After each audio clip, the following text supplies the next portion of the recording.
പച്ചപ്പ് നിറഞ്ഞ കാട്ടിലൂടെ എപ്പോഴും പുഞ്ചിരിയോടെ ഒഴുകുന്ന ഒരു കൊച്ചു കാട്ടരുവി ഉണ്ടായിരുന്നു.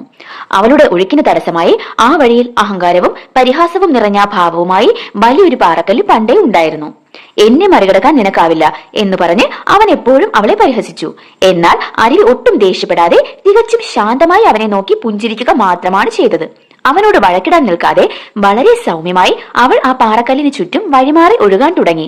കാലങ്ങൾ കടന്നുപോയിട്ടും ഒരു മടിയുമില്ലാതെ ഒരേ ക്ഷമയോടെയും സ്നേഹത്തോടെയും അവൾ ആ പാറയെ തലോടി ഒഴുകിക്കൊണ്ടേയിരുന്നു.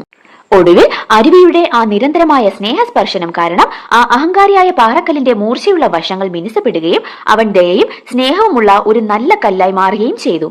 തന്റെ തെറ്റ് തിരുത്തി അവൻ നന്ദി പറഞ്ഞപ്പോൾ അരുവി സന്തോഷത്തോടെ കാടിന്റെ അനന്തതയിലേക്ക് ഒഴുകി നീങ്ങി. ഗുണപാഠം: അഹങ്കാരം കൊണ്ടല്ല, മറിച്ച് ക്ഷമയും ശാന്തതയും സ്നേഹവും കൊണ്ട് മാത്രമേ എത്ര കഠിനമായ ഹൃദയത്തെയും മാറ്റിയെടുക്കാൻ സാധിക്കൂ. പോലുള്ള കുട്ടിക്കഥകൾക്കായി ചാനൽ സബ്സ്ക്രൈബ് ചെയ്യാൻ മറക്കല്ലേ.